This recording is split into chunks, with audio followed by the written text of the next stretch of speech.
Ana María Gálvez, distinguida antropóloga que ha sido directora de la Casa del Inca García Solárega. Su libro Chuqui Chinchay, Deidad del Agua, Animal de Poder en la Cosmovisión Andina.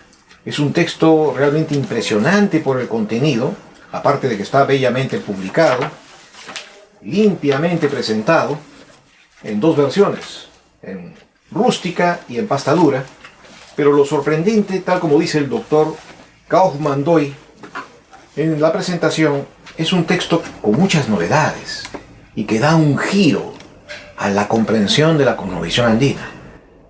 Usted a lo largo del libro se toma muy alegremente nominar a esta deidad acuática como el gato volador, que tiene mucha significación. Vamos a ir al soporte metodológico. Usted pone mucho énfasis en el soporte metodológico, porque sobre esta base se va a edificar toda su explicación. Y destaca la importancia que han tenido para usted las crónicas, aparte de los estudios de distinguidos antropólogos, historiadores y demás especialistas. ¿Puede hacernos un comentario? Sí, primeramente para agradecerle por esta entrevista que me permite dar a conocer los alcances de este estudio. Y sobre la pregunta, quiero decirle de que he tenido, primeramente, despejarme de la influencia del pensamiento occidental que ha guiado prácticamente la mayoría de investigaciones que se tiene sobre nuestra cultura ancestral. He tenido que recurrir a fuentes como las crónicas, pero leerlas y releerlas bajo otra mirada, bajo otro sentimiento, yo digo, andino, que nos permite llegar a ese hilo conductor que nos va a permitir conocer el verdadero pensamiento, la filosofía de nuestros ancestros.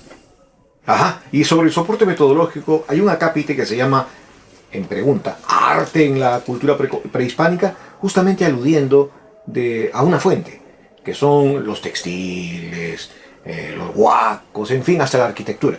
Y usted dice que eso no es arte. Efectivamente, el arte es un concepto moderno y nuestros ancestros lo que hicieron es plasmar estas ideografías para poder dejar, digamos, escrito, entre comillas, su pensamiento, no como expresión artística, sino como vuelvo a decir, expresión de su pensamiento. Claro.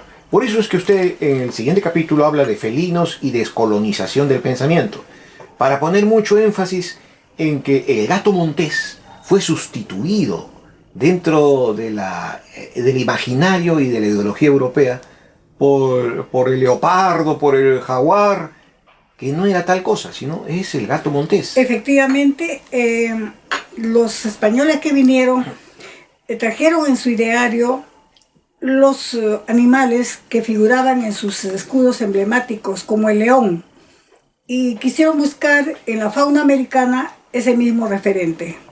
De modo que era muy difícil para ellos entender de que el gato podría ser un referente como el león para ellos. Preeminencia del ideario occidental y cosmovisión andina. Sí. Habla de la verdadera fuerza, de la deidad pre-inca, una deidad que se remonta hasta el Paleolítico Superior en el Perú. Sí. Estamos hablando de 12.000 años. Hay una evolución en esta percepción de esta deidad, ¿verdad? Sí, yo prefiero utilizar el término precerámico, porque en realidad leyendo a muchos autores no coinciden en la cronología del desarrollo de nuestra sociedad. Entonces, de manera genérica hablo del precerámico. Pero es importante denotar en esto, por ejemplo, que las representaciones en petroglifos, hay una recurrencia en esta representación del felino, del gato, específicamente del gato montés, que he tenido a bien hacer un resumen de una publicación en 3 tomos sobre los petroglifos del Perú, para poder sustentar lo que digo.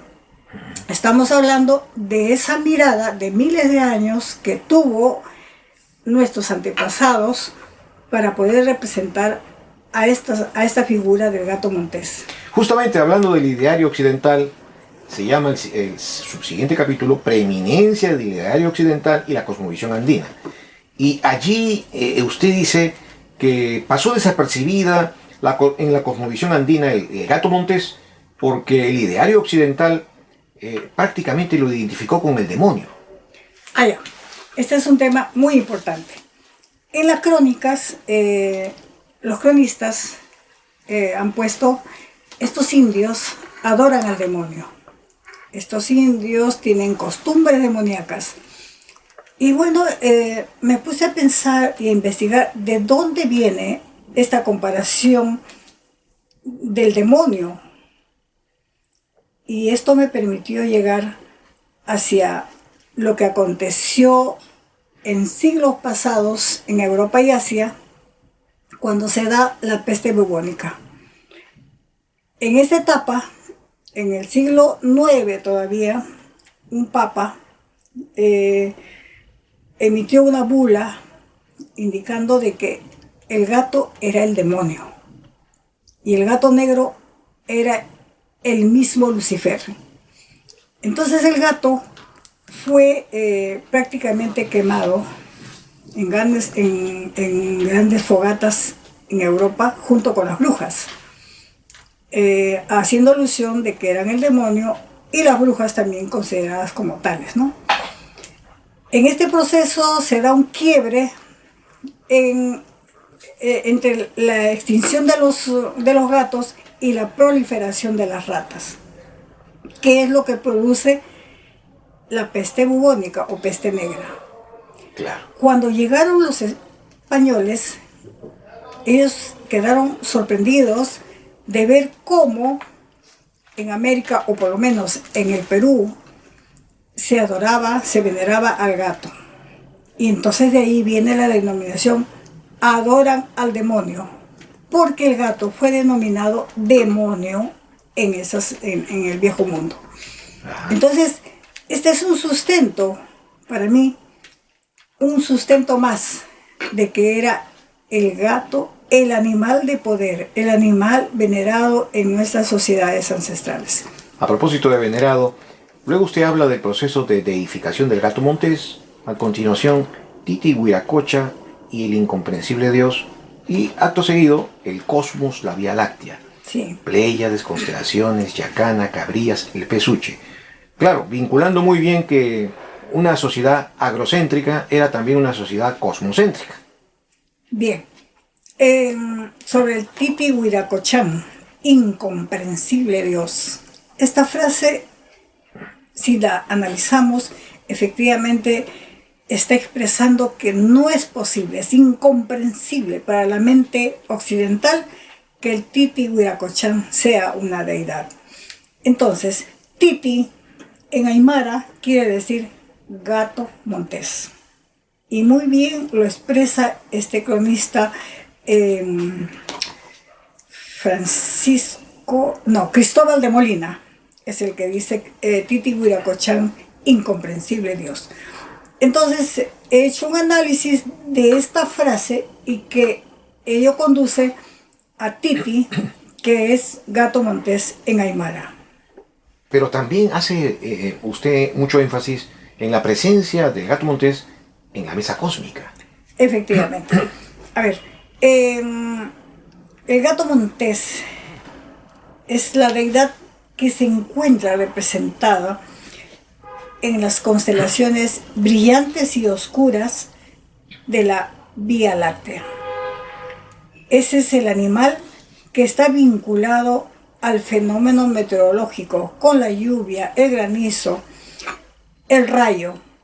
Entonces, lógicamente, siendo el agua una fuente de vida y siendo el gato quien daba, digamos, las señales, si iba a haber lluvia, si iba a haber granizo, es cuando realmente cobra importancia dentro de la cosmovisión de estas sociedades. Hago mucha referencia a lo que es el Huaypacha, ese cuarto cielo que un cronista o un clérigo escribe en 1648 y dice que ¿por qué cuando hace sus prédicas en la iglesia en quechua, él dice, ¿por qué ustedes tienen que creer en ese cuarto cielo donde está el sol, donde están las estrellas? Ese cuarto cielo no existe. Y cuando habla del cuarto cielo se está refiriendo a la Vía Láctea. De modo de que en el Hanakpacha, Ukupacha y Caipacha, en esas tres versiones que existen sobre el cosmos, existe un cuarto espacio que viene a ser la Vía Láctea. Claro, pero además usted indaga sobre la morfología climática del origen de esta ideografía y lo ubica en el torbellino, un fenómeno climático, ¿verdad? Efectivamente. Existe el mito del Coa. Este mito, que hace muchos años yo escuché al doctor Federico Kaufmann hablar del mito del Coa, de igual manera al doctor Luis Barrera Murillo del Cusco, que siempre habló del Coa, pero con honestidad tengo que decir que no entendía bien a qué se refería. Cuando empecé a estudiar a este felino por la recurrencia de su representación en diferentes soportes de la cultura prehispánica, me di cuenta que se refería al gato. Entonces, es cuando empiezo a profundizar en el análisis y efectivamente es el gato que me conduce a un nuevo planteamiento sobre la cosmovisión andina, que diverge completamente de lo que se dijo desde hace más de 100 años a partir del doctor Julio Cetello, cuando él habla del jaguar, el jaguar, o después cuando se habla del puma y se dice que Cusco tiene la forma, la planta de la ciudad del Cusco tiene la forma de puma. Y yo sostengo que es del gato montés, además amparada en otras crónicas, como la de Garcilaso, cuando dice que cuando llegaron los españoles y querían saber el nombre de una ciudad, ellos le ponían con la primera letra que ellos decían. Ajá. Gato montés es osjoyo en quechua, osjo, usjo, chinchay, titi en aymara, entre otros términos. Y yo infiero que cuando llegaron y preguntaron cómo se llama esta ciudad, ellos dijeron usjo, osjo, Cusco, Cosco. Allí queda el nombre.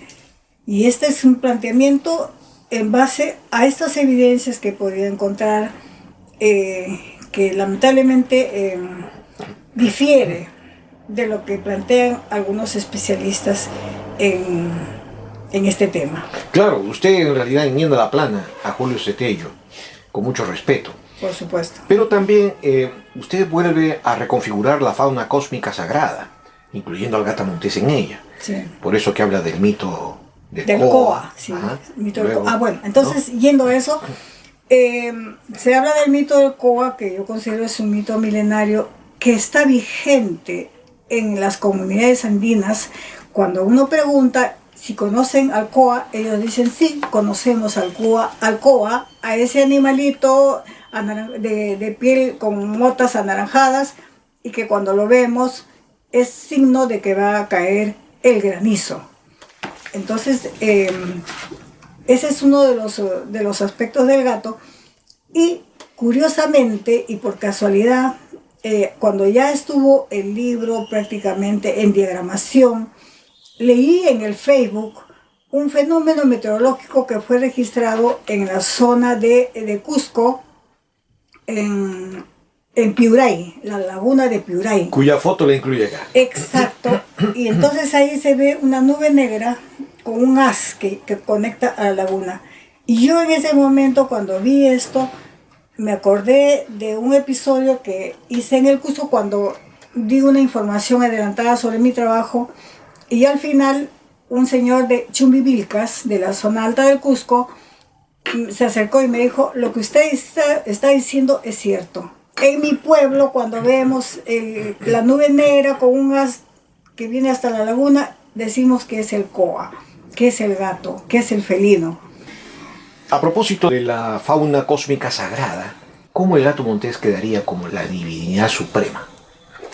Bueno, fue considerada la divinidad suprema. Y en este proceso, cuando llegaron los españoles y ellos se sorprendieron ante esta divinidad, se implementó la extirpación de idolatrías. La extirpación de idolatrías estaba orientada a quebrar toda esta ideología, digamos, de la divinidad que se tenía para implementar la religión católica. Entonces es todo un proceso doloroso para nuestra sociedad y el gato montés quedó invisibilizado, completamente invisibilizado.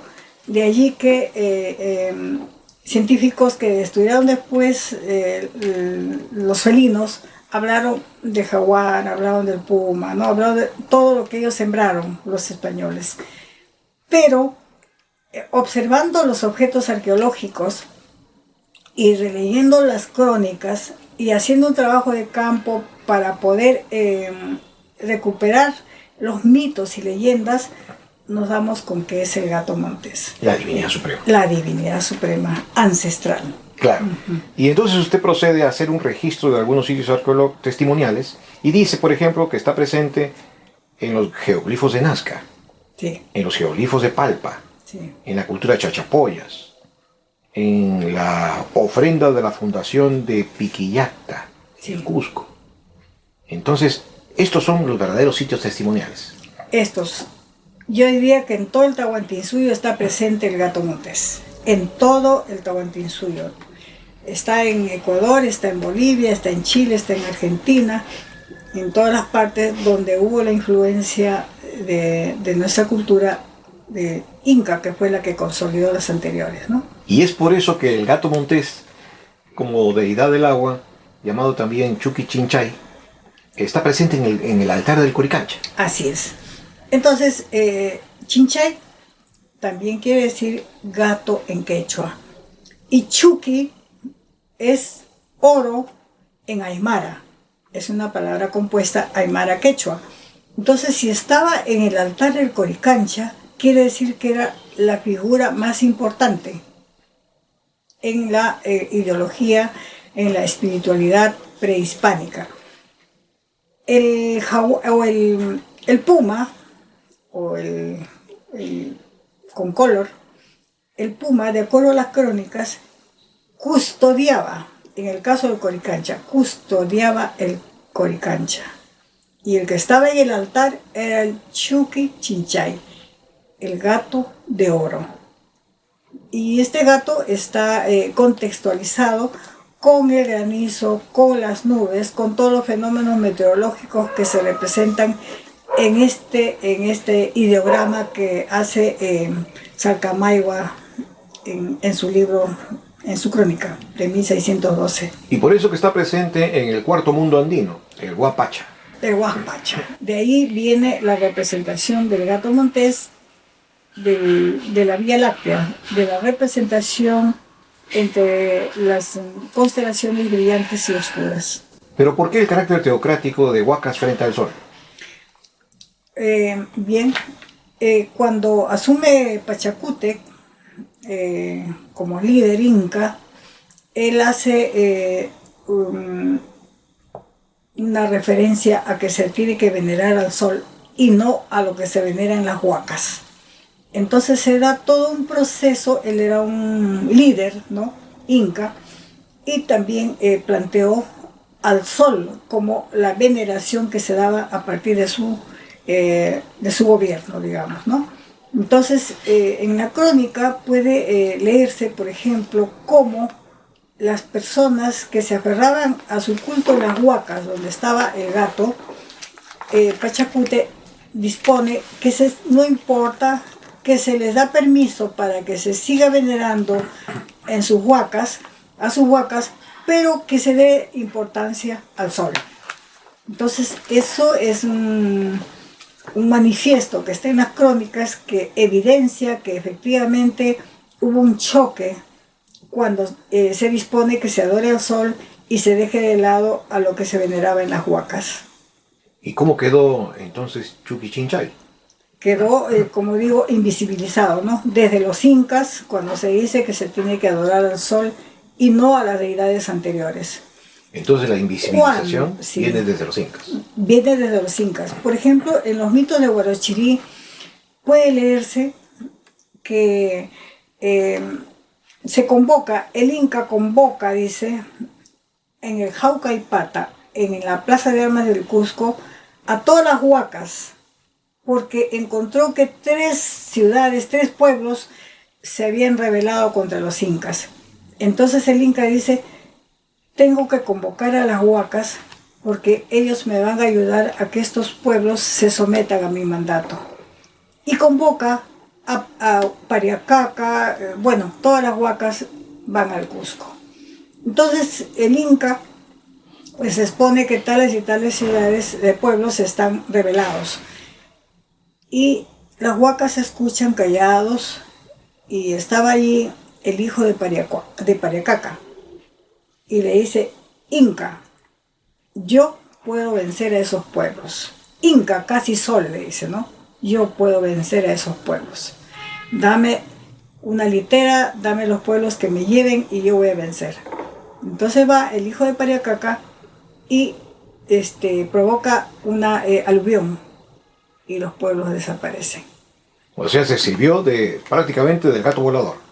Se sirvió de su espiritualidad, de esa relación cósmica que ellos manejaban para pedir el rayo, pedir la lluvia, pedir el granizo y que desaparezcan los pueblos. Regresa al Cusco triunfante y el Inca le dice, hagamos un banquete para esta huaca que ha venido a protegernos. Y la huaca le dice, yo no como ese banquete. A mí me traen un muyo. El muyo es el espóndilus, es la representación sagrada, es el alimento de los dioses, se le considera así. Entonces el Inca mandó traer el muyo y en la crónica dice, trajeron el muyo y la huaca cap se lo comió. Es una cosa maravillosa realmente leer los mitos de Huarochirí. Efectivamente. Muy interesante esta explicación que usted nos brinda. Porque entonces se permite entender al gato volador como una representación del cual también se sirvieron los incas. Exacto. A ver, cuando se habla del gato volador, es un tema, yo nunca pensé que el gato me iba a conducir a otro espacio, a otro conocimiento ancestral. El gato me condujo al mundo de los enteógenos. Entonces, Los alucinógenos. Los alucinógenos, que son el ayahuasca, el sampero, no precisamente las drogas que se ven ahora, no. Son las plantas maestras, las plantas de luz, tienen una serie de nombres que permiten que el ser humano que consume estas sustancias encuentra su divinidad y es capaz de trascender hacia otros espacios. Entonces encontré en la crónica que dice, el Inca admitía y daba permiso para que estas personas puedan consumir la huilca. La huilca es una de las plantas sagradas muy potentes que permiten que el chamán, el oficiante, al consumir pueda salir de su cuerpo y trascender a espacios muy grandes, a otras dimensiones y saber qué es lo que pasa. Si sale, qué es lo que pasa en la China, qué es lo que pasa en grandes distancias. Entonces cuando ellos venían decían pasa esto y pasa lo otro. En Europa pasaba lo mismo con las brujas. Las brujas eran sabias, consumían un hongo que igual les permitía conocer muchas cosas. Y cuando volvían y decían, en tal lugar hay tal cosa, allá decían, ¿y cómo saben estas? Es bruja, matémoslas, las mataban. Las quemaban vivas junto con los gatos. ¿Por qué razones con el gato? Es un tema porque igual los chamanes, las representaciones de los oficiantes en el Perú están vinculados con el gato montés. ¿Por qué razón? Es un tema que sigo estudiando.